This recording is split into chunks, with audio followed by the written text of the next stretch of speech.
नमस्कार व्यूअर्स, मैं हूं अमीश देवगन और आप देख रहे हैं सीएनबीसी आवाज पे टक्कर का सोमवार एडिशन यानी मंडे एडिशन।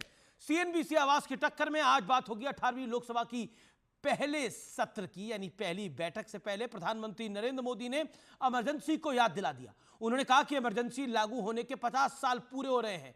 साथ ही विपक्ष को नसीहत दी और कहा कि देश को एक अच्छे और जिम्मेदार विपक्ष की आवश्यकता है, नखरे और ड्रामे की नहीं। तो दूसरी ओर विपक्षी सांसदों ने संसद के अंदर और बाहर संविधान की कॉपी को लेकर प्रदर्शन किया। प्रोटेम स्पीकर को लेकर भी उनका विरोध जारी रहा। कांग्रेस, डीएमके और टीएमसी के एक एक सांसद ने तो प्रोटेम स्पीकर के विरोध में शपथ तक नहीं ली। लेकिन बड़ा प्रश्न यह है कि क्या नई लोकसभा में भी विपक्ष हंगामे वाला पुराना तेवर अंदाज जारी रखना चाहता है? आज इसी मुद्दे पर होगी जोरदार टक्कर, क्योंकि तीसरी बार मोदी सरकार और विपक्ष इस बार लामबंद हो गया है। सत्र शुरू हुआ है, झगड़ा भी शुरू हुआ है। स्वागत है आपका टक्कर के मंडे एडिशन में। मैं नरेंद्र दामोदर दास मोदी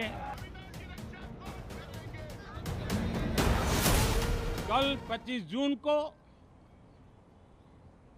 भारत के लोकतंत्र में जो काला धब्बा लगा था उसके 50 वर्ष हो रहे हैं।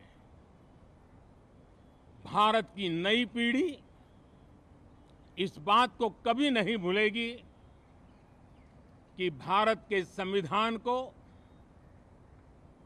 पूरी तरह नकार दिया गया था, संविधान के लीरे लीरा उड़ा दिए गए थे, देश को जेल खाना बना दिया गया था। नए सत्र के पहले ही दिन प्रधानमंत्री मोदी ने कांग्रेस पर आपातकाल वाला प्रहार किया, संविधान को लेकर आईना दिखाया। तो दूसरी तरफ विपक्ष भी संविधान के नाम पर सरकार को घेरने में जुट गया। संविधान का रक्षा कौन करेंगे? हम करेंगे, हम करेंगे। संविधान की रक्षा कौन करेंगे? हम करेंगे। Without declaring emergency, you are doing it. जो आक्रमण प्रधानमंत्री जी, अमित शाह जी कॉन्स्टिट्यूशन पर, संविधान पे कर रहे हैं, वो हमारे लिए एक्सेप्टेबल नहीं है, वो हम होने नहीं देंगे। इसीलिए हमने कॉन्स्टिट्यूशन ओथ लेते हुए हमने कॉन्स्टिट्यूशन पकड़ा था। लेकिन वार पलटवार के बीच प्रधानमंत्री मोदी ने विपक्ष को बड़ी सीख भी दी। सदन में सामान्य मानवीय की अपेक्षा रहती है डिबेट की, विजिलेंस की।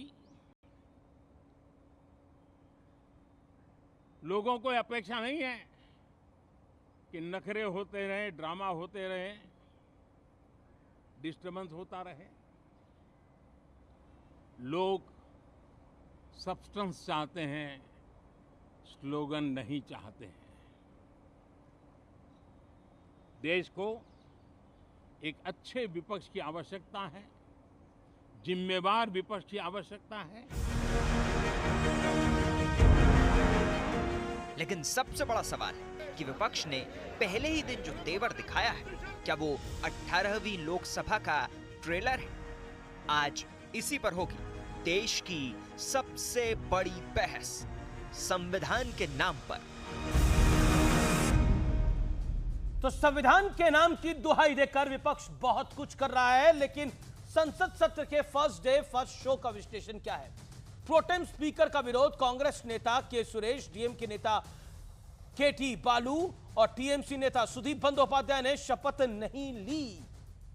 संविधान की दुहाई, विपक्षी सांसदों ने संविधान हाथ में लेकर शपथ ली। संसद के बाहर संविधान को लेकर प्रदर्शन किया। विपक्ष को प्रधानमंत्री नरेंद्र मोदी की नसीहत, जिम्मेदार विपक्ष चाहते हैं लोग, नखरे और ड्रामा नहीं चाहते। पॉलिटिकल ड्रामेबाजी जो देखने को मिल रही है वो नहीं चाहते हैं। सदन में विपक्ष का रवैया, सांसदों की शपथ के दौरान हूटिंग की गई, सदन में संविधान की कॉपी दिखाई गई। चलिए, आप विरोध कर सकते हैं, लेकिन शपथ के दौरान ही हूटिंग करना यह मंशा दर्शा देता है। लेकिन बड़ा प्रश्न क्या है आज के इस कार्यक्रम का, क्योंकि आर पार सबसे ज्यादा देखे जाने वाला कार्यक्रम है, इसलिए हम बहुत सोच समझ के प्रश्न उठाते हैं।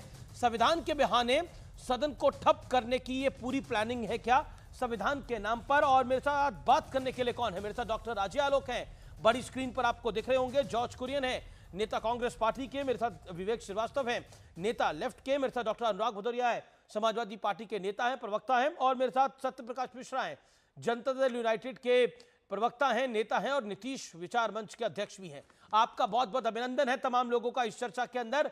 तो डॉक्टर अजय आलोक, शुरुआत आपसे कर लेते हैं। संविधान की कॉपी हाथ में लेकर और दुहाई दी जा रही है कि संविधान को हम बचाने के लिए आए हैं, हम नरेंद्र मोदी, अमित शाह और भारतीय जनता पार्टी और एनडीए को संविधान को खत्म नहीं करने देंगे। ये लड़ाई तो अब आगे जा रही है, सिर्फ चुनाव तक नहीं थी, ये सदन तक लेकर आ रहे हैं। ऐसा संविधान में आप क्या करने वाले हैं जिसको बचाने के लिए इनको एड़ी चोटी का जोर लगाना पड़ रहा है? देखिए अमीश, ये जो घमंडिया गठबंधन है, इनको देख के छिपकिली भी शर्मा जाती है। खासकर उसमें सबसे बड़ी छिपकिली जो है कांग्रेस पार्टी, वो जो संविधान के प्रति अपने हाथ में लेके घूमती है, तो देश को याद आ जाता है 1975, जब संविधान की धज्जियां उड़ा के इमरजेंसी लगाई गई थी। आज ही 24 तारीख की रात को, 25 जून को जो आने वाली है, 17 संशोधन संविधान में किए गए थे, 17 संशोधन, और सारा विपक्ष जेल में था। पार्लियामेंट का कोरम खत्म कर दिया गया था कि किसी एमपी की जरूरत नहीं है, जो सरकार चाहे पास कर लेगी। ये संविधान की बात करेंगे। बाबा साहब का संविधान प्रेम्बल, जो संविधान की आत्मा होती है, उस आत्मा के साथ छेड़छाड़ की गई, सेकुलर सोशलिस्ट घुसाया गया 42nd अमेंडमेंट करके। एक पर एक संविधान की धज्जियां उड़ाने वाले लोग आज संविधान बचाने की बात कर रहे हैं। 90 बार प्रदेशों की सरकार को बर्खास्त करने वाली कांग्रेस पार्टी संविधान की बात कर रही है। इनका संविधान का तो स्ट्रक्चर ऐसा है, इनका संविधान सिर्फ गांधी परिवार पे शुरू होता है, गांधी परिवार पे खत्म होता है। आज मुझे ये नहीं समझ में आ रहा है 54 से 99 क्या पहुंचे। वो एक कहावत है ना कि सावन के अंधे को हर चीज बाढ़ दिखाई देती है। 10 साल से 52, 54, 44 पे रहते रहते अच्छा 99 क्या पहुंचे। इनको क्या लग रहा है ये चुनाव जीत गए हैं? ये मुगालते में ये लोग कि ये चुनाव जीत गए हैं, ये मानने को तैयार नहीं है कि विपक्ष में, और इसीलिए संसद नहीं चलने देने की हर पूरी पुरजोर कोशिश की जा रही है। लेकिन सरकार का काम समन्वय बनाना है और विपक्ष का काम भी लोगों के मुद्दों को उठाना है। जॉर्ज कुरियन है मेरे साथ। जॉर्ज कुरियन, आप लोग चाहते क्या हैं? सदन में हूटिंग, सदन में संविधान की कॉपी दिखाकर क्या प्रूफ करना चाह रहे हैं? बिल्कुल भी नहीं अमीश जी। देखिए, कांग्रेस पार्टी हो या हमारे विपक्ष दल हो, हमारा एक स्पष्ट मत है कि संविधान को बचाना है, और इसी मुद्दे को रखा हम लोगों के सामने, और चुनाव में गए हम लोग, और जनता ने बहुत ही अच्छे तरीके से हमें वोट दिया है, उन्होंने हमें मैंडेट दिया है। मैं एक बात आपके दर्शकों को स्पष्ट कर दूं, कांग्रेस पार्टी हो या हमारे गठबंधन हो, हम साथ चलेंगे, एक मजबूत विपक्ष का रोल निभाएंगे पार्लियामेंट के अंदर, एक रचनात्मक निभाएंगे रोल, और बिल्कुल भी संविधान को लेकर हमारा सारा ध्यान रहेगा। और मैं आपके दर्शकों को ये भी बता दूं कि मोदी जी बहुत इतिहास में न जाना चाहते हैं, तो कांग्रेस पार्टी लोगों के मत से और लोगों के सपोर्ट से बहुत ही जल्दी मोदी जी को अतीत में और इतिहास में पहुंचा देंगे। थोड़ा ट्रैक रिकॉर्ड देख लेते हैं। संविधान कब किसने बदला? संविधान को 74-75 में बदला गया, जब इमरजेंसी लगी हुई थी, उसमें सेक्युलरिज्म का शब्द डाला गया कि नहीं डाला गया? संविधान को तब बदला गया जब मोदी ने भी भारतीय संविधान, मोदी की सरकार ने भारतीय संविधान के अंदर बदलाव किया जब ट्रिपल तलाक को समाप्त करना था। तो सबके अपने अपने पहलू हैं, संविधान को कौन कैसे बदलना चाहता है और कैसे दिखाना चाहता है। और 1975 में जब इमरजेंसी लगाई थी तो संविधान का सम्मान किया था या संविधान का अपमान किया था? अमित जी देखिए, कांग्रेस पार्टी ये एक नया कांग्रेस है, राहुल गांधी जी के नेतृत्व में। तो इंदिरा गांधी वाली कांग्रेस खराब थी, इसका मतलब? कांग्रेस तो इंदिरा जी वाली कांग्रेस खराब थी, राजीव जी वाली कांग्रेस खराब थी, सोनिया जी वाली कांग्रेस खराब थी, पंडित नेहरू की कांग्रेस खराब थी। अतीत इतिहास हो चुकी है कांग्रेस पार्टी के लिए, अतीत इतिहास हो चुकी है। ये एक नया कांग्रेस है, और इसके कांग्रेस पार्टी को आगे बढ़कर देखना है, और कांग्रेस पार्टी लोगों के हित में बात करेगी, लोगों के हित में अपनी बातें रखेगी। आप कह रहे हैं कि वो तो इतिहास हो गया, उसकी बात तो मत करो। जो हमने संविधान के साथ छेड़खानी करी उसकी बात तो मत करो। हम जो अब नैरेटिव चला रहे हैं कि संविधान बदला जाएगा लाल कापी लेकर, वो बात बिल्कुल पक्की नहीं। समझो, पर कांग्रेस जिसका जो पार्टी ट्रैक और रिकॉर्ड होता है तो उसमें तो बात पार्टी होती के है। इतिहास को लेकर बार बार ये बात ये लोगों में जितने रखना लोग बिल्कुल- आज मैं हैरान था जी, आज मैं हैरान था। मुलायम सिंह यादव की पार्टी, मुलायम सिंह यादव की पार्टी आज कांग्रेस के साथ खड़ी थी। वही कांग्रेस जिसने मुलायम सिंह यादव को 19 महीने जेल में रखा, वो लालू प्रसाद यादव जिसने जिन्होंने अपनी बेटी का नाम मीसा भारती रखा, मीसा कानून पे रखा, वो मीसा भारती आज कांग्रेस की जब खेमे में खड़ी थी तो सवाल पूछा जाएगा, ये देश सवाल पूछेगा जी। मतलब एक होता है कि पलट जाना, एक होता है कि चलिए भूल जाइए ये तो। डॉक्टर अजय आलोक, पुरानी कांग्रेस थी वो, ये नई कांग्रेस है, राहुल जी की कांग्रेस है, क्लियर कट जॉर्ज कुरियन कह रहे हैं। बिल्कुल ये राहुल जी की कांग्रेस है और इनको संविधान में बड़ा इंटरेस्ट है। तो जब संविधान में इनको इतना इंटरेस्ट है तो कम से कम ओरिजिनल संविधान की किताब तो लेके घूमते हैं। ये लाल रंग की जो संविधान है ये तो क्वेश्चन लॉ बैंक का क्वेश्चन बुक है जो लॉ स्टूडेंट लेके चलते हैं। ये ड्रामा, ये काट की हांडी एक बार चढ़ गई इस चुनाव में कि संविधान बदलेंगे, 400 पार करेंगे, संविधान बदलेंगे, ये एक बार चढ़ गया। काट की हांडी बार बार नहीं चढ़ती हमेशा। आप ये देखिए, ये एक नैरेटिव बनाने की कोशिश कर रहे हैं। कांग्रेस पार्टी का जो इतिहास है और कांग्रेस पार्टी का जो वर्तमान है, ये कौन सा संविधान था जब नेशनल कोऑर्डिनेशन कमेटी बनाई गई थी और उसको प्रधानमंत्री से ऊपर का दर्जा दिया गया था? जब मनमोहन सिंह बैठे रहते थे और विदेशी डेलीगेट आके बैठ जाते थे, ये कौन सा संविधान था? ये किसी संविधान में लिखा हुआ है क्या? ये किस संविधान में लिखा हुआ है कि राहुल गांधी, सोनिया गांधी कोई किसी संवैधानिक पद पे नहीं है, लेकिन तेलंगाना के मुख्यमंत्री और तेलंगाना के तमाम सरकारी ऑफिसों में उनकी फोटो लगी हुई है? कौन सा संविधान है भाई? इनके लिए संविधान गांधी परिवार से शुरू होकर गांधी परिवार पे खत्म हो जाता है। और इनकी मानसिकता जो है, ये मानसिकता ये है कि सदन को डिस्टर्ब किया जाए। सिर्फ कांग्रेस मैं आपको नहीं संविधान की कॉपी उठाए हुए हैं, कानी मोई भी कॉपी उठाए हुए हैं संविधान की, अखिलेश जी, रामगोपाल यादव जी, धर्मेंद्र यादव जी। एक बात और इसके अलावा बाकी सब भी जो सपा के नेता हैं उन्होंने भी संविधान की कॉपी को उठाया हुआ है। बोलिए। एक बात और जी डॉक्टर साहब, एक बात और कहना चाहूंगा कि आज ये सारे लोग उसी जगह पे खड़े थे जहां पे गांधी जी की प्रतिमा खड़ी होती थी, जिसे अब प्रेरणा स्थल में शिफ्ट किया गया, लेकिन ये लोग खड़े वहीं थे। और सोचिए, इनके साथ डीएमके के सांसद भी खड़े थे। राहुल गांधी के मुंह में जबान नहीं थे पूछने के लिए कि महात्मा गांधी जो जीवन भर शराबबंदी के लिए लड़ते रहे, नशा मुक्ति के लिए लड़ते रहे, आज उस डीएमके तमिलनाडु में 57 लोगों की मौत हो गई और उस पर एक संवेदना का शब्द इन घमंडियों के मुंह से नहीं आया। न कांग्रेस पार्टी, न डीएमके, न समाजवादी पार्टी। डॉक्टर अनुराग गुदरिया, डॉक्टर गांधी जी के मूर्ति के नीचे खड़े हैं। तो 1975 में तो नेताजी को भी जेल जाना पड़ा था और इसी कांग्रेस ने डाला था जेल में। आज जो संविधान बचाने की बात कर रही है डॉक्टर साहब, डॉक्टर अनुराग गुदरिया, तो क्या कहना चाहते हैं? ये दोहरे मापदंड है या मजबूरी है? इसलिए मजबूरी में आप उस वाली आंख को बंदी करके बैठे हैं। देखिए, भारतीय जनता पार्टी दरअसल में अपने मुद्दों पे, जो जनता के मुद्दे उन पे चर्चा नहीं करना चाहती। 2014 से 2024 के बीच में कोई चर्चा ना हो जाए, इसलिए वो 1975 में ले जाती है। अरे हम लोग तो वो हैं, तब भी संविधान पे अगर आंच आई थी तब भी लड़ रहे थे, आज संविधान पे आंच आई तो आज भी लड़ रहे हैं। भारतीय जनता पार्टी ने जिस तरह संविधान को खत्म करने की बात की, लोकतंत्र खत्म करने की बात की, बताइए, आपसे मैं पूछना चाहता हूं, मैं सीधा सा सवाल मेरा है, ये बताइए कि किस तरह से इन्होंने, अगर कोई भी किसी की स्लिप ऑफ टंग हो जाए तो उस पर एफआईआर करके उसके घर कुर्की के लिए भेज देते हैं। ये इसको बताइए, अघोषित आपातकाल है कि नहीं? मैं आपसे पूछना चाहता हूं। मध्य प्रदेश की सरकार ये गिरा देते हैं, चुनी हुई सरकारें गिरा देते हैं, अघोषित आपातकाल है कि नहीं है? पार्टियों को 2 भागों बांट देते हैं, अघोषित आपातकाल है कि नहीं है? महाराष्ट्र की सरकार कैसे गिराई इन्होंने?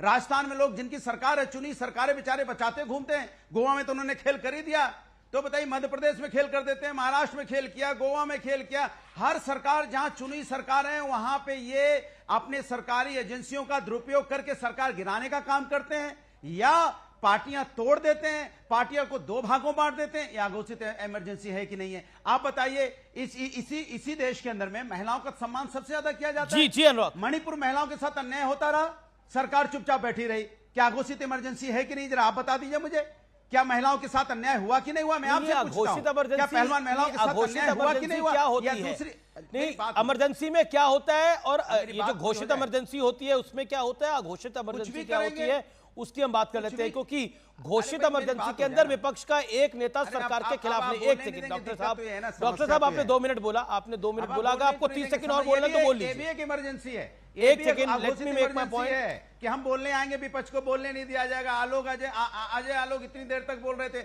हमने 4 शब्द बोला नहीं, बस चुप हो जाओ, चुप हो जाओ, चुप हो जाओ। अब इसका भी क्या करें अमीश जी, आप कह रहे हैं ये भी घोषित दर्द हम ही लोग इमरजेंसी झेल रहे हैं। आप और कितना बोलना चाहते हैं? जब आपको ये घोषित इमरजेंसी नहीं लगेगी, कितनी देर अब बोलना चाहते हैं? ये मैं सेटल ही कर देता हूं आज पूरा मामला। मैं तो कितनी 30 सेकंड, सेकंड कितनी देर बोलना चाहते हैं? 30 सेकंड उतनी देर आपको मैं मौका देता हूं। 30 कितनी देर सेकंड, बोलना चाहते हैं? 30 सेकंड मैं ज्यादा बोलना ही नहीं चाहता। 30 सेकंड अपनी बात खत्म चलिए, मैं करता हूं, टाइमर फिर ऑन उसके कर बाद रहा हूं। चले आप जाइएगा। देखिए, 40 इस देश सेकंड के बोलिए। अंदर में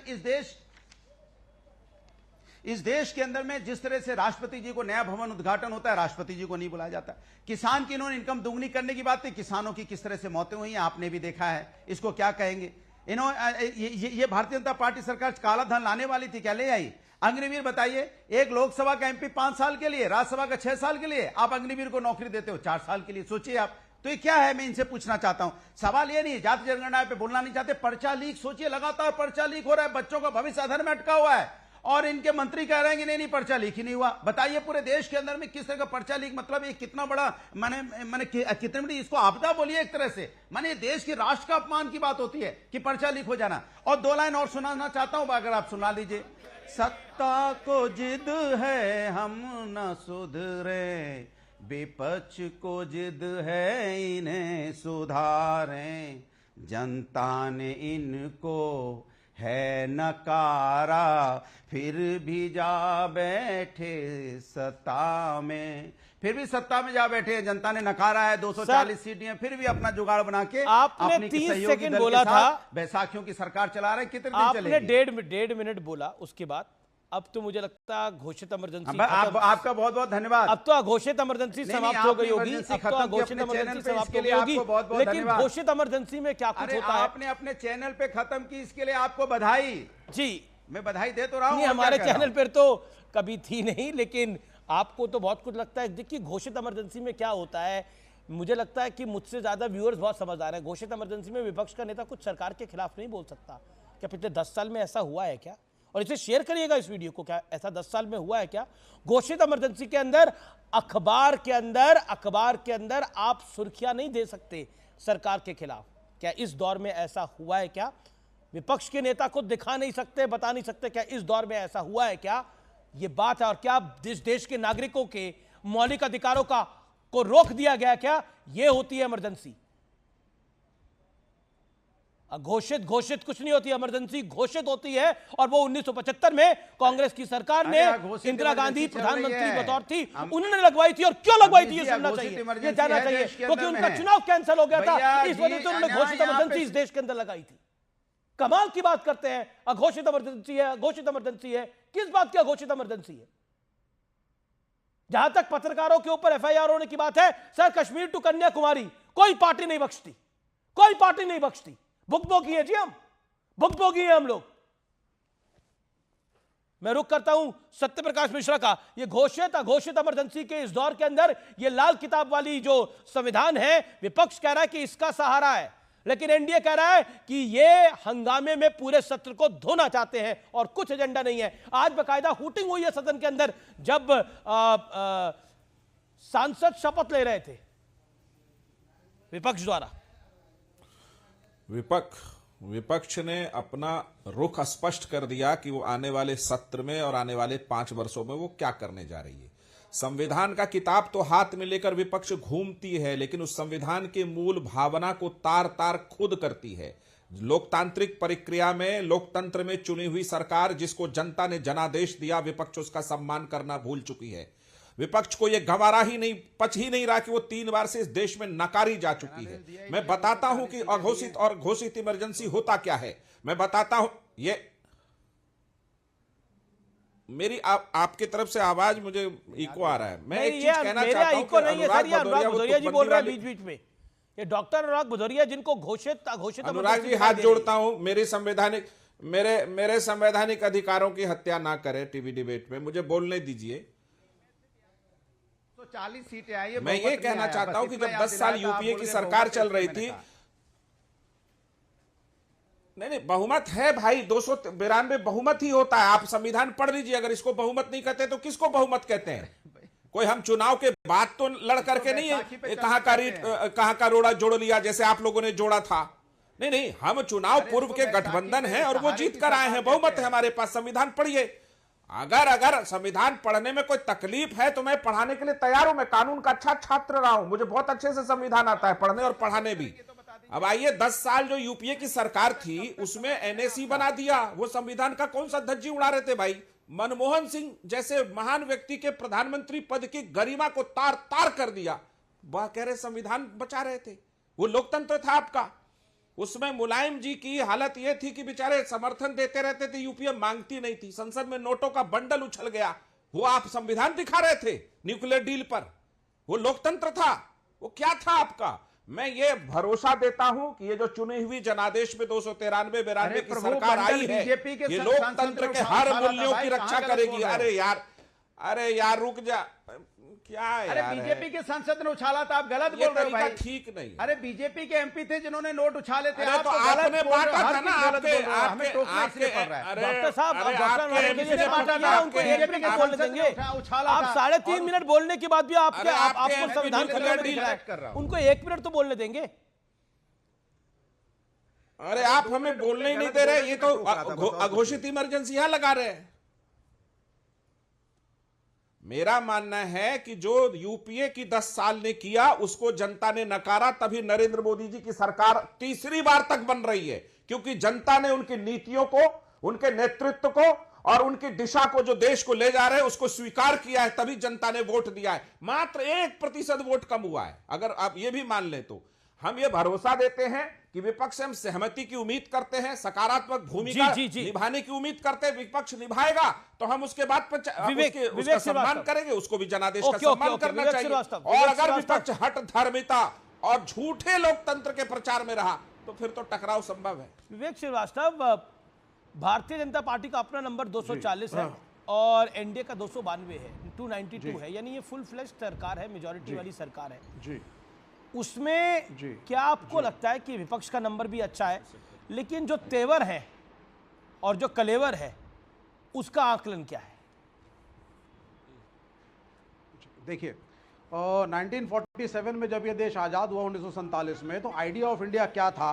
गांधी जी का आइडिया, कांग्रेस का, कम्युनिस्टों का, वो लोग जो देश की आज़ादी के लिए लड़े थे, जनता का, वो आइडिया था एक सेकुलर देश जिसमें सभी जाति और धर्म के लोग प्रेम पूर्वक रहेंगे। एक सेकंड विवेक जी रुकिएगा, थोड़ा रिवाइंड करते हैं। विवेक जी 1 सेकंड रुकिएगा। आपने बोला कि 1947 में, अगर मैं गलत बोलूं तो मुझे टोकिएगा आप जरूर सर।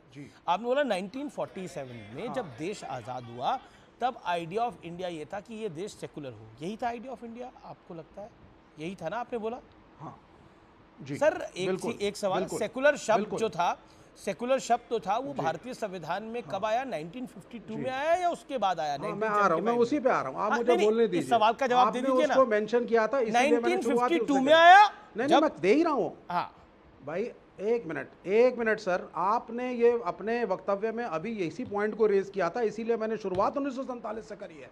आपको पता होना चाहिए कि कम्युनिस्ट और कांग्रेस वो दो घटक दल जो लड़े इस देश की आज़ादी के लिए, वो मूलभूत भारत में क्या चाहते थे और उनको जनता ने समर्थन दिया। जिस महात्मा गांधी को साबरमती के आश्रम में गीता का पाठ होते हुए भी वो हिंदू मुसलमान की एकता की बात करते थे, तो आइडिया ऑफ इंडिया क्या था?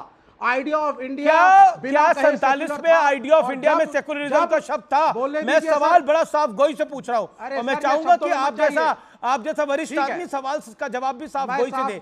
1947 में या 1950 में, 52 में क्या संविधान में, क्या भारतीय संविधान, तो 50 जो संविधान बना हमारा भारतीय संविधान, क्या उसमें सेकुलर शब्द था जब संविधान बना? जब बाबा साहब भीमराव अंबेडकर साहब ने संविधान को, उसी पे आ रहा हूं कि उसकी जरूरत क्या पड़ी।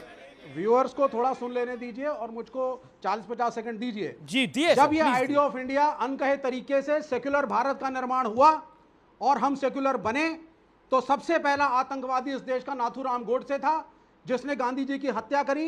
एक पर्टिकुलर विचारधारा का था, वो पर्टिकुलर विचारधारा आज भी पनपी है, पिछले 10 साल में पनपी है।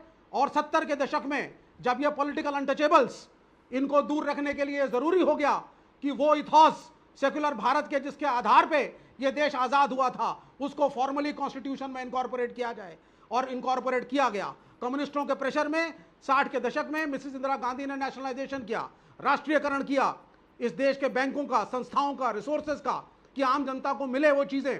तो 1975 में जब सेक्युलरिज्म शब्द ऐड किया गया था तो मुलायम सिंह यादव कहां थे? मुलायम सिंह यादव कहां पर थे बताइए? जयप्रकाश नारायण कहां थे? देखिए बिल्कुल जब 76 में अमेंडमेंट हुआ तो ये लोग कहां पे थे जी बताइए? नहीं, अमेंडमेंट अलग था और इमरजेंसी डिक्लेयर करना अलग था, ये दोनों अलग चीजें हैं। ये उस वक्त जो पुराने कांग्रेस के नेताओं से मैंने बात करी थी और बहुत से पुराने क्या बात करी थी जब सब लोग जेल में थे तो सब तो अमेंडमेंट करे जा रहे थे। ओके मैं जवाब ले लेता हूं डॉक्टर अजय आलोक से। डॉक्टर अजय आलोक, हाँ, तो अमेंडमेंट आइडिया ऑफ इंडिया जो भारतीय जनता पार्टी का है, जो एनडीए का है, उस आइडिया ऑफ इंडिया से अलग आइडिया ऑफ इंडिया है राहुल जी का, लेफ्ट का। देखिए, लेफ्ट ये कांग्रेस के आइडिया ऑफ इंडिया के कारण देश की इतनी बर्बादी हुई, मुझे कहने में कोई गुरेज नहीं है। ऐसी आइडिया ऑफ इंडिया के कारण तिब्बत को जो हम अलग राष्ट्र मानते थे हमने जाने दिया और चाइना हमारा बॉर्डर पे आ गया। नहीं तो चाइना से तो हमारी बॉर्डर नहीं लगती थी। इसी आइडिया ऑफ इंडिया के कारण ये कम्युनिस्ट जितने हैं, लेनिनवादी या ये मार्क्सवादी जितने हैं, इसी आइडिया ऑफ इंडिया के कारण 1962 के युद्ध में ये चाइना की पैरवी करते रहे और भारत को नीचा दिखाते रहे, और इनके प्रेशर का कारण था कि भारतीय एयरफोर्स चाइनीज एयरफोर्स पे अटैक नहीं कर पाई और हमारे लाख 20,000 से ऊपर सैनिक शहीद हो गए इसी आइडिया ऑफ इंडिया के कारण। इसी आइडिया ऑफ इंडिया के कारण मुस्लिम तुष्टीकरण करते करते 42nd अमेंडमेंट हुआ। इसी आइडिया के कारण शाहबानो केस हुआ। 75 रुपया पेंशन देने के लिए ये लोग एक महिला को तैयार नहीं थे, संसद से कानून बनवा दिया। इसी आइडिया ऑफ इंडिया के कारण प्रधानमंत्री पद की गरिमा चली गई। लेकिन इनका आइडिया ऑफ इंडिया, कांग्रेस अब कांग्रेस नहीं रही है, कांग्रेस इज नियो लेफ्टिस्ट। ये नए आतंकवाद, ये नए तरह का मार्क्सवाद कांग्रेस लेके आई हुई है, और आज के डेट में ये मार्क्सवादी कम्युनिस्टों को तो बहुत सूट कर रहा है, क्योंकि इनका अस्तित्व खत्म हो रहा है तो ये अपना अस्तित्व कांग्रेस में ही ढूंढ रहे हैं। सच्चाई ये है, हर जगह से साफ होते जा रहे हैं। केरल में कांग्रेस ही साफ कर देगी, उससे ये कंफर्टेबल है कि कांग्रेस तो हमारी नियो लेफ्ट हो गई है। पहली पार्टी बनती है, इनका आइडिया ऑफ इंडिया ये था, कांग्रेस पार्टी जो चाइना के पीपल रिप्रेजेंटेटिव पार्टी से एग्रीमेंट साइन करती है। ये विश्व में कहीं नहीं हुआ होगा, ये आइडिया ऑफ इंडिया है। मुलायम सिंह यादव को इमरजेंसी में लाठियों से पीटा गया, ये अखिलेश का आइडिया ऑफ इंडिया है कि हम कांग्रेस के साथ खड़े रहेंगे। अपोजिशन की पार्टी को मीसा भारती अपना नाम जो आपने भी बताया, जवाब देंगे। मीसा भारती जो आपने नाम बताया, राम मंदिर मीसा रखा है इमरजेंसी के विरोध चुनाव में। लड़ने वाली लेकिन ना, ये इनका आइडिया ऑफ इंडिया है। धर्मों को साथ अरे आपके idea of India, BJP idea of India नहीं है, कर दिया इंडिया को।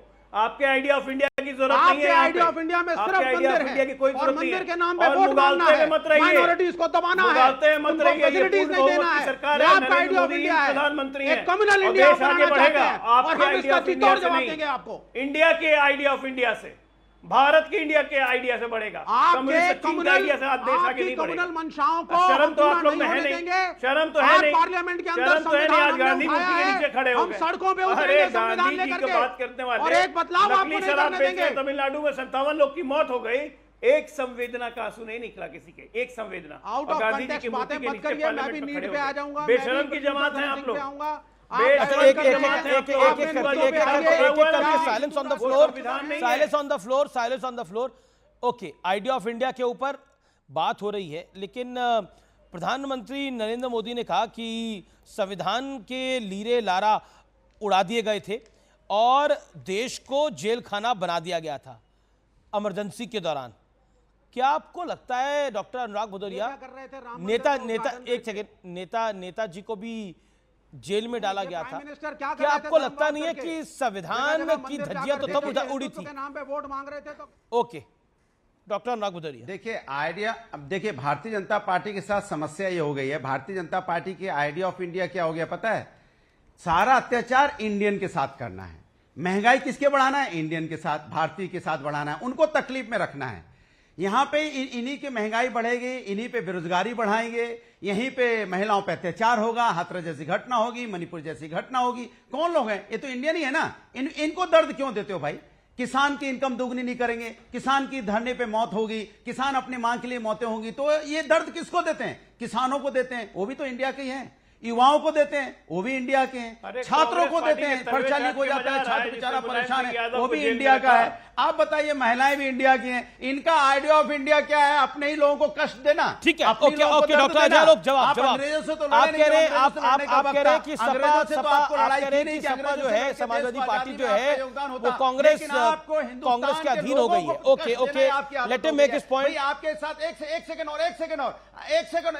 सर आगे बोल लीजिएगा। यहाँ पे देखो, लॉकडाउन था, लॉकडाउन में ट्रेनें खड़ी नहीं, बसें खड़ी नहीं, लेकिन लोग पैदल चले क्योंकि कष्ट इंडियन को ही देना है। कमाल है। ओके डॉक्टर अजय लोग जवाब। आपने ऑक्सीजन इन्होंने नहीं दी, बिना ऑक्सीजन कमी से लोगों की मौतें होगी, कष्ट इंडियन को ही देना है भैया। काला धन लाने वाले थे, काला धन लेके नहीं आए, कष्ट इंडियन को ही देना है। आप तो यहां पे लाने थे, रुपया मोटा करने वाले थे, तो मोटा तो हुआ नहीं, तो देश की प्रतिष्ठा तो गिरी ना आपके हिसाब से। तो आप देश के बारे में क्या सोचते हो? आपके तो 5 ट्रिलियन इकोनॉमी कर दी, 5 किलो चावल 5 किलो आटा में आपने लाइन में लगा दिया, तो कष्ट तो इंडियन को ही दे रहे हो ना आप। किसको कष्ट दे रहे हो? मैं आपसे ठीक है, जवाब लेते हैं डॉक्टर अजय लोग। डॉक्टर अजय लोग make your point, doctor Ajay लोग मेक योर पॉइंट प्लीज।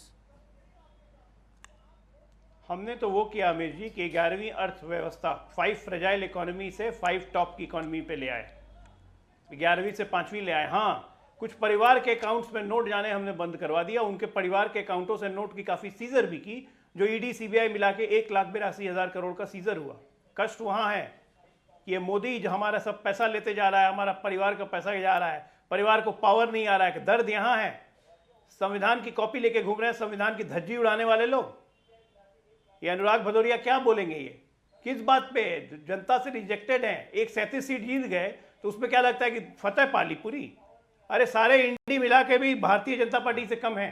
उनसे क्या लगाव है आपका भाई? बहुमत की सरकार है, 292, और अपने एजेंडे पे ही चलेंगे, देश को आगे लेके चलेंगे। आपके जैसे लोगों का मालिक भी भाग गया, और आप क्या आप देखते अरे प्रश्न लिख कर 1 मिनट, मैं 15 दिन का, 1 मिनट अमित भाई, चुप करवाइए, मैं 15 दिन का इनका काम अपना काम जैसे लोग, महल चौकसी जैसे 1 मिनट, अनुराग भदौरिया को जरा चुप करवाइए। ठीक है ठीक है ठीक है, आप 15 दिन का काम बताइए, 15 दिन में इनका काम। Okay okay okay okay doctor Ajay लोग, let ruling party to reply ना। 19 सारे सवाल है के माध्यम से। आज 25 जून है, 25 जून है, आज ही की रात में इमरजेंसी लगी थी। मैं आपके चैनल के माध्यम से, ये लोग बहुत मुसलमान 2014 से 24 का बताओ आपने क्या किया जनता के लिए? याद दिलाना चाहता हूं कि इमरजेंसी के दौरान फोर्स स्टेरिलाइजेशन पूरे देश में मुसलमानों को किस तरह किया गया था, ये करवाने वाली कांग्रेस पार्टी थी। बताओ। तुर्कमान गेट पे 500 से ज्यादा मुसलमानों के मकान तोड़ दिए गए थे, ये करवाने वाली कांग्रेस पार्टी थी। अब बहुत मुसलमान याद आता है, और तब भी मुसलमान इनको वोट दे रहे हैं। ठीक है, दीजिए, फोर्स स्टेरिलाइजेशन करवाने वाली कांग्रेस पार्टी, लेकिन मुसलमान वोट देंगे। बहुत अच्छा है, ये देश की डेमोक्रेसी है। भारतीय जनता पार्टी से अंदरूनी नफरत अगर आपको है इतनी ज्यादा कि आप अपनी फिक्र नहीं कर पा रहे हैं, तो ये आपका दिक्कत है। हेमंत विश्व शर्मा ने साफ कहा कि मोदी की हर योजनाओं में मुसलमानों को लाभ मिलता है, लेकिन मुसलमान वोट नहीं देगा। तो हम क्या करें? हम तो अपना काम करते रहेंगे, हम अपना काम आज भी करेंगे, क्योंकि उनको लेके ही चलना है, देश को छोड़ के नहीं चल सकते हैं। सबका साथ, सबका विकास, सबका प्रयास, यही हमारा मोटो है, इसी मोटो पर हम चलेंगे। यहां पे बात है कि कुत्सित मानसिकता, एक नैरेटिव फैलाने की। ये संविधान का जो नैरेटिव फैलाया गया है, तो ये काट की हांडी नहीं है कि बार बार चढ़ जाए। आज की तारीख में भारत मुसलमान की बात क्या? जॉर्ज कुरियन एक बी.आर. अम्बेडकर भी चाहेंगे तो संविधान नहीं बदलेगा। सिर्फ ये अल्पसंख्यकों में मुस्लिम तो नहीं है, क्रिश्चियंस भी हैं। जॉर्ज कुरियन, जिस तरह से पोप का मजाक कांग्रेस पार्टी के एक हैंडल ने उड़ाया भारत के प्रधानमंत्री को लेकर, क्या आपको लगता है वो जायज था?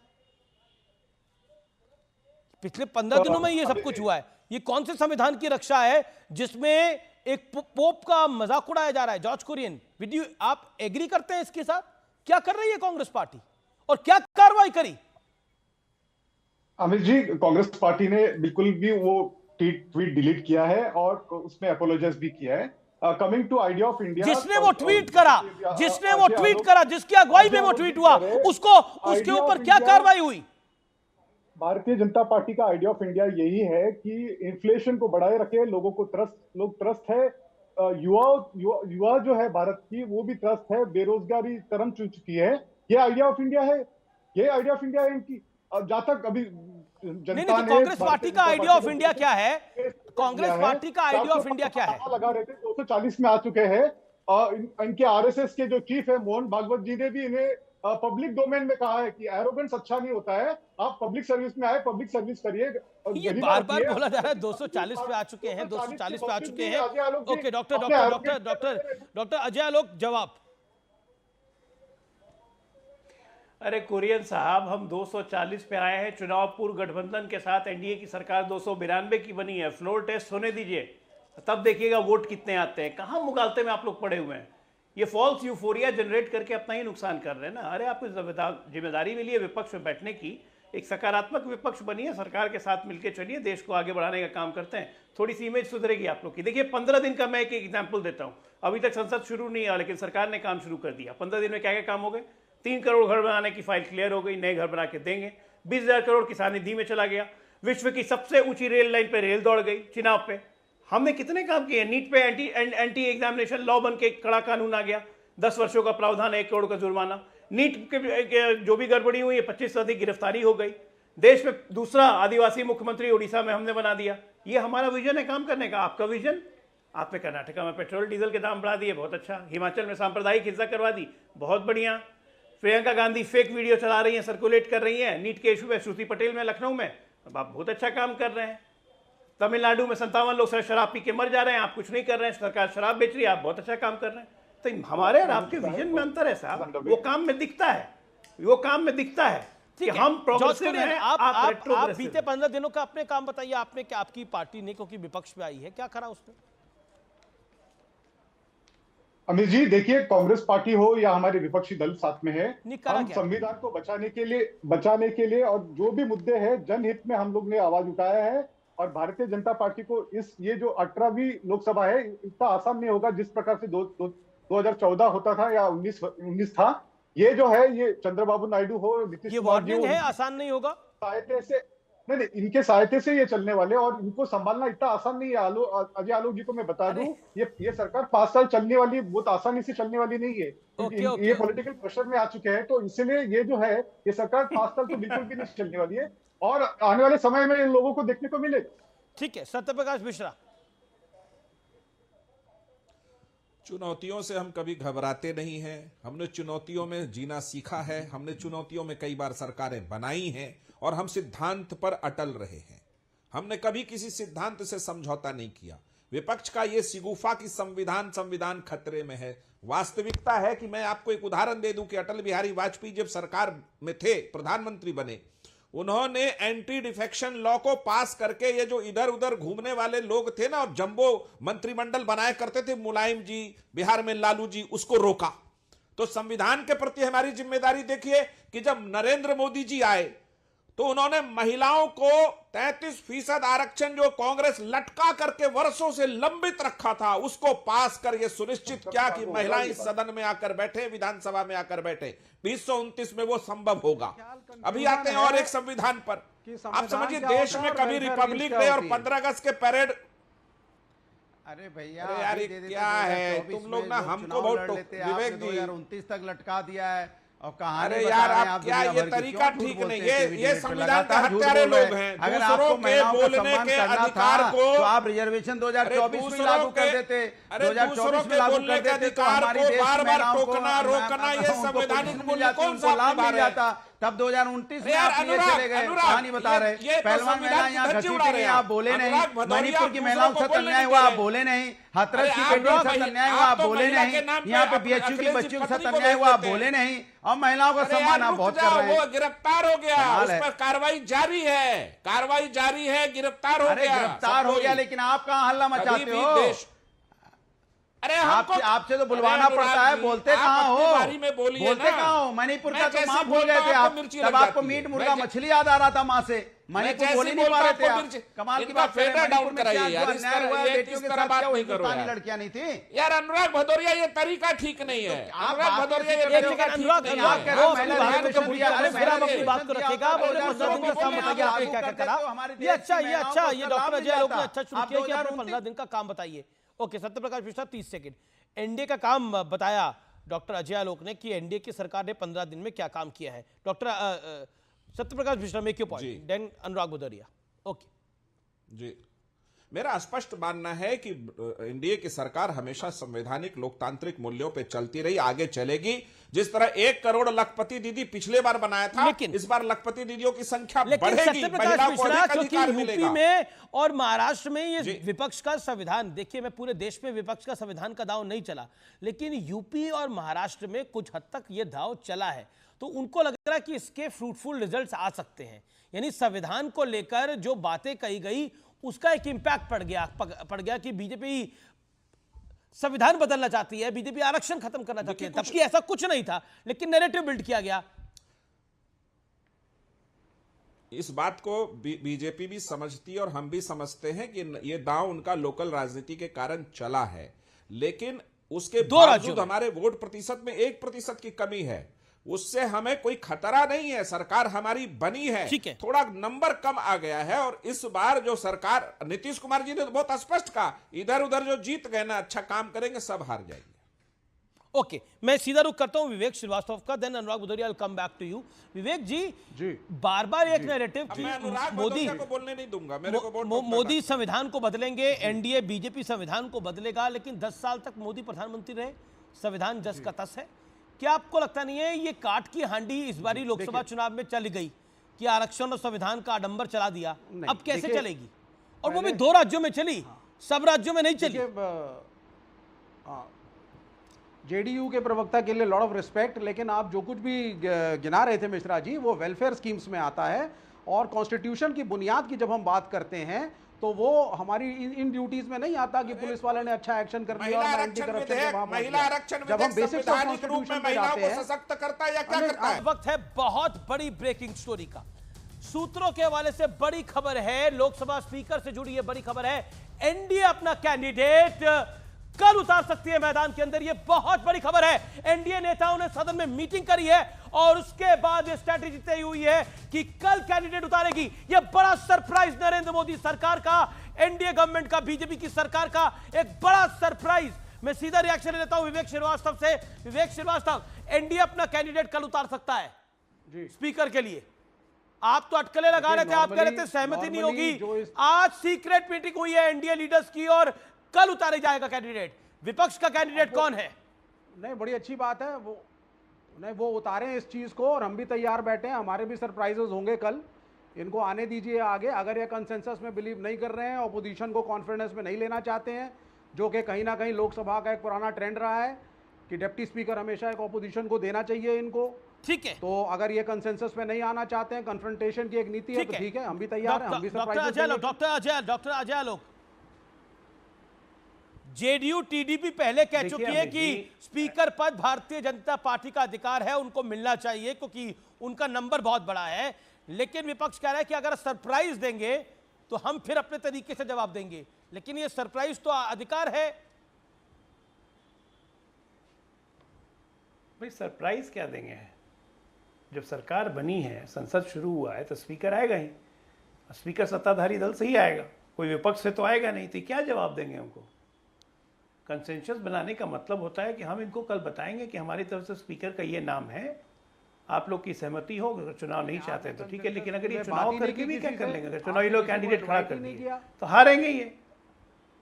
अरे हमने अपने भी एनडीए के दलों से बात की, आपसे क्यों बात करेंगे? आपको तो हम लोग बताएंगे ना कि ये स्पीकर बनने जा, हम बनाने जा रहे हैं। अगर आप अलायंस में शामिल हो रहे हो तो फिर आपको बताया जाएगा। चलिए उसको तो पढ़ लीजिए। लेकिन एनडीए डिसाइड कर रहा है, एनडीए में सहमति होनी जरूरी है। जिसके पास नंबर है वो आपको तो तभी बताया जाएगा ना जब ये डिसाइड कर लेंगे।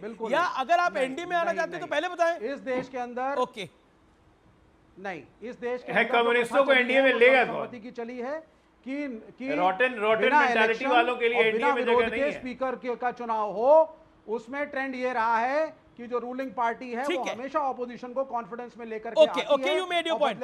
Okay, you made your point. Okay, Satyaprakash Mishra. अरे कल बताएंगे विवेक जी, कल स्पीकर के जो भी हमारे लोग होंगे उनको बताएंगे कि ये हमारे स्पीकर के कैंडिडेट हैं, आप कॉन्फिडेंस में आ जाना। मैं एक बात कहता हूं, एक आदिवासी राष्ट्रपति इतने दिन बाद इस देश में चुनाव लड़ी, कंसेंसस तेल लेने गया था कांग्रेस, कम्युनिस्ट और समाजवादी पार्टी का। कहां गया था उस दिन कंसेंसस? एक आदिवासी महिला को राष्ट्रपति बनने पर वोट नहीं किया साहब आप लोगों ने। आपसे क्या कंसेंसस की उम्मीद करें हम? अरे भैया, आपसे किसी चीज की उम्मीद नहीं है। संविधान का किताब लेके घूम रहे हैं, बहुत थैंक यू। उद्घाटन में भी नहीं संविधान का किताब लेके घूम रहे हैं, I am thankful to you कि हमारी सरकार की नीतियों ने आपको संविधान पर लाकर खड़ा किया, वरना आप संविधान की धज्जी उड़ाने वाले पूरे के पूरे घटक इंडी गठबंधन है। कोई ऐसा गठबंधन का सदस्य नहीं है उसमें जिसमें संविधान। लेकिन वक्त एक अंतराल का, लेकिन अंतराल के उस पार टक्कर का ये एडिशन जारी रहेगा।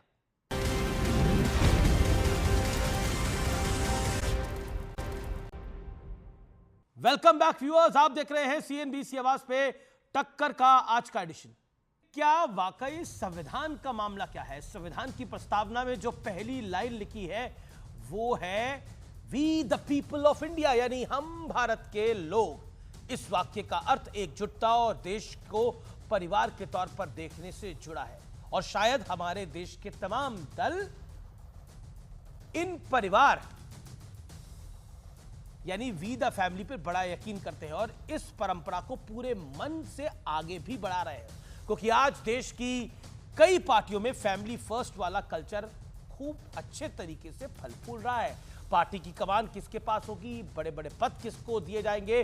1950 में संविधान लागू होने के बाद यह देश सब कुछ देख भी रहा है और बखूबी समझ भी रहा है, क्योंकि इस सियासी कल्चर का बीज बोया कांग्रेस पार्टी ने और आज उत्तर से दक्षिण तक, पूरब से पश्चिम तक यह कॉन्सेप्ट कई पार्टियों में साफ साफ देखा जा सकता है। लेकिन पार्टी में पारिवारिक परंपराएं निभाने वाले ये तमाम दल संविधान की दुहाई देकर आज सदन में घूम रहे हैं, संसद से सड़क तक संविधान बचाओ मिशन चला रहे हैं। पहले चुनाव में यह भ्रम फैलाने की कोशिश की गई कि संविधान खतरे में है और इसी नैरेटिव को आगे बढ़ाते हुए 18वीं लोकसभा के पहले दिन इंडिया ब्लॉक के सांसदों ने संसद के परिसर में शक्ति प्रदर्शन किया, हाथों में संविधान की प्रतिलिपि लेके, कॉपी लेकर संविधान बचाओ के नारे लगाए गए। और दिलचस्प यह है कि संविधान बचाओ वाला यह मिशन कांग्रेस की अगुवाई में हो रहा था, इसलिए आज इतिहास के पन्ने खंगालने का दिन है, खोलने का दिन है। समझाना जरूरी है व्यूअर्स आपके लिए कि आखिर देश का संविधान कब कब खतरे में आया था,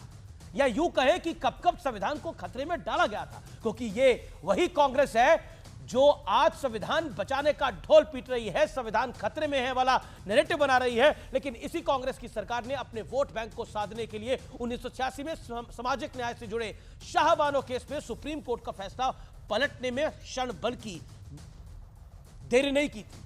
ये वही कांग्रेस है जिसकी मुखिया रही श्रीमती इंदिरा गांधी ने अपनी पीएम की कुर्सी को बचाने के लिए देश में इमरजेंसी अर्थात आपातकाल लागू कर दिया था। और ये वही कांग्रेस है जिसने आपातकाल के दौरान संविधान की आत्मा पर प्रहार किया, संविधान की आत्मा कहे जाने वाले प्रस्तावना को यानी प्रियम्बल को बदल डाला गया। यह बदलाव इतना व्यापक था कि इसे मिनी कॉन्स्टिट्यूशन तक कहा गया। इसी बदलाव के जरिए राष्ट्रपति को कैबिनेट की सलाह मानने के लिए बाध्य किया गया। यह बदलाव इतना बड़ा था कि इसमें 2, 4, 10 या 15 नहीं बल्कि 40 अनुच्छेदों में बदलाव किया गया था व्यूअर्स। लेकिन आज कांग्रेस और गांधी परिवार की नई पीढ़ी हाथ में संविधान उठाकर यह दावा कर रही है कि संविधान खतरे में है और वो इसे बचा सकती है। लेकिन अब बात उस डर की जिसका जिक्र कांग्रेस सहित पूरा विपक्ष बार बार कर रहा है। संविधान में बदलाव मोदी सरकार ने भी खूब किए, लेकिन ध्यान देने वाली बात यह है कि यह बदलाव किस तरह के थे। मोदी सरकार ने अब तक करीब 1500 से ज्यादा पुराने कानूनों को खत्म कर चुकी है। इनमें से ज्यादातर कानून अंग्रेजों के जमाने यानी ब्रिटिश राज से चल रहे थे और इनकी अब कोई आवश्यकता नहीं थी। इसी तरह 2018 में मोदी सरकार ने मुस्लिम महिलाओं को 3 तलाक से मुक्ति दिलाने के लिए भी बदलाव किया था। ऐसे ही कश्मीर से अनुच्छेद 370 और 35A को हटाने के लिए भी मोदी सरकार ने कानून में बदलाव किया था। मैंने सत्य और तथ्य दोनों आपके सामने इस पटल पे रख दिए हैं। अब संविधान कौन कितना सही है और कौन कितना गलत, यानी संविधान पर कौन कितना सही है और कितना गलत, यह फैसला मैं व्यूअर्स आप पे छोड़ता हूं, क्योंकि एक होता है जिसे कहते हैं नैरेटिव बिल्ड करना, शायद विपक्ष वो करने का प्रयास कर रहा है, लेकिन कहावत पुरानी है, काट के हांडी बार बार नहीं चढ़ती। तो फिलहाल टक्कर के मंडे एडिशन में इतना ही। आप सबको गुड नाइट, नमस्कार।